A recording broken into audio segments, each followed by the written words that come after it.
Hello everybody, this is toysareruss, and for this third party figure showcase and review we're going to be looking at the Blade Leopard Transart Transmetal 2 cheetor figure. So what we're going to do, we're going to have a quick look at the packaging, we're going to have a look at everything that came inside it.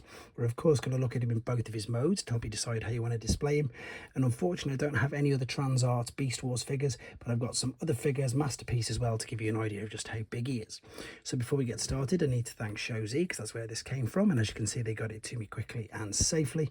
And also to remind anybody who's not subscribed to the channel, if you'd like to hit that subscribe button for me now please, because it really will help me out. Right, let's look at the box first and foremost. So we've got some lovely artwork on both sides, to be honest. So for those of you who are a bit unfamiliar with these, Transart is a company that makes transforming figures, so it's not licensed by Hasbro or Takara. That's why they can't use his proper name. So they're calling him Blade Leopard. There's some nice artwork there on the back, and this is a fully transforming Masterpiece scale size Transmetal 2 cheetor figure. We're going to start off with him in the alternate mode. He does come packaged in robot mode in a clamshell with a collector's card, and with the instructions, unfortunately they're not there anymore.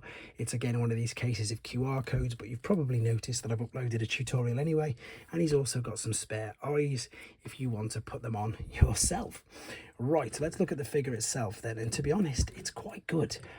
It's fully articulate, as you'd expect. So these hips at the back of course double up to be the robot legs. The knee is the bend there as well. There's also a huge bend at the ankle. There's a tilt on the foot. All of the all the toes move up and down as well. The tail comes separate. You've got to attach the tail yourself. It is all pretty much rubber with loads of articulations. You can put this pretty much however you want. The detail on it though, I'm sure you'll agree, looks really good, and it does just rest in there. You've just got to force it in like so. The front legs are of course going to be the arms, so these would be the shoulders, and again these are fully articulate, same as at the elbow. They bend pretty much both ways, and again the ankle's exactly the same. However, this time, because these are going to be the front hands, you've got more articulation right down into the knuckles. Now I suppose the thing that makes this look the best is all of these bits, all of the robotic bits that are in between it all. There is a waist and ab crunch as well, which you can see there, which moves, and it will rotate 180 degrees as well. The head sculpt is brilliant. The neck is the same. It will look up and down. It'll rotate at the head, and it'll even rotate at the neck if you wanted to. So again, fully articulate. Mouth opens up. Yeah, fully posable, and I'm sure that some people can do some really good animated or in fact action poses with these guys. They do look really good. The reflective, it's actual chrome, it's not just paint, it's an actual red chrome. It looks good. This as well looks to be, I don't think it's full chrome, it's not as bright as everything else, but it looks good. The spikes, if you're wondering, they're not too sharp, but they do, it's not soft, it's not that pliable, but it's not too sharp, which I think is the most important. Head sculpt is great, to be honest. With regards to size, it's Masterpiece scale size. So there's a deluxe, a Voyager class mainline figure, which is completely tiny towards it. However, it's nowhere near as big as this one. This is a Masterpiece movie bone crusher, and I know I'm not really doing it much justice, but I don't have any other Transart, as I say, figures there to give you an idea of size. Plus of course it can be much bigger depending on where you have the tail. The other thing it comes with is this accessory, which to be honest is good, and it does pack a bit of punch when it fires. It's got a big spring in there, you can probably see, and again we've got this lovely red chrome. This will fit onto the back like so, and it just slots into position like there. So again, just I think the red really works. That's a great color scheme on it, and it just really, yeah, they match, and it looks very good. Quick other couple of figures just to give you an idea of scale and indeed of some size. None of these of course are the same, and they're not supposed to scale at all. It's just to give you an idea how big he is. Right, not much more to say about this figure in this mode. We're going to have a look at him in his robot mode, which I think, to be honest, is his best anyway. So let's come back and have a look at the robot mode.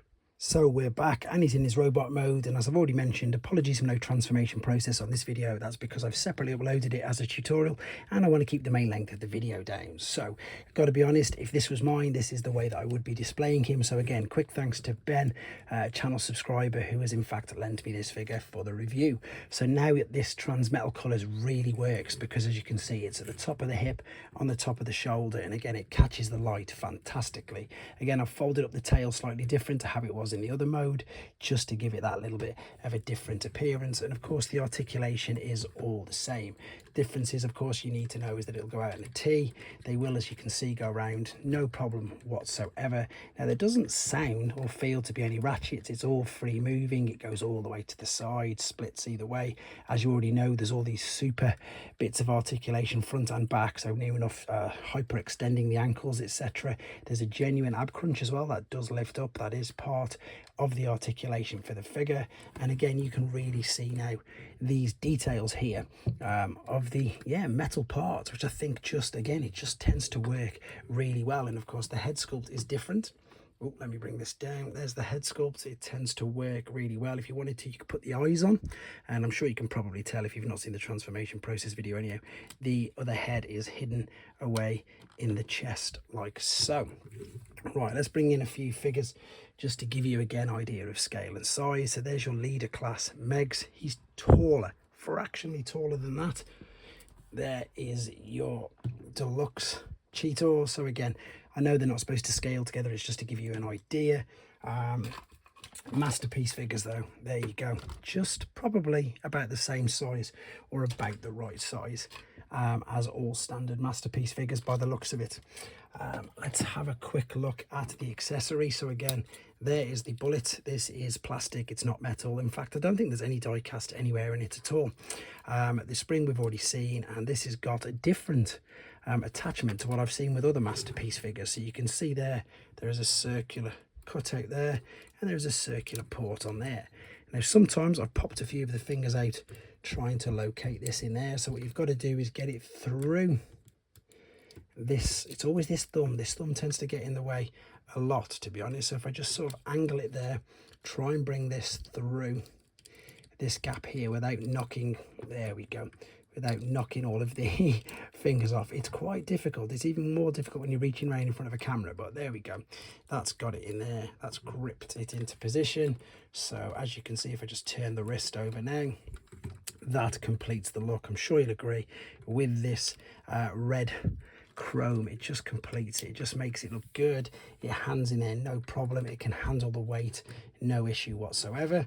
So you can display that even as badly as I just position that. You'll hold it up, no issue whatsoever. It won't drop down. The joints are quite tight. You can see the ball and sockets in. I think it's a fantastic looking figure, to be honest. And funny enough, it is on sale in Showsy, and that's why Ben decided that he wanted to get it. There's not really much more to say about it because you've seen all the articulation in the other mode.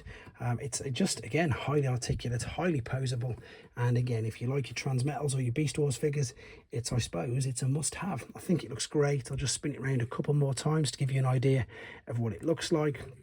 So you can, of course, as well put the weapon on the back if you wanted to, because of course that's where it was in the other mode. But there you go, guys. There's not much more to say about him. I think it looks great, to be fair. Let me know what you think in the comments. Take care.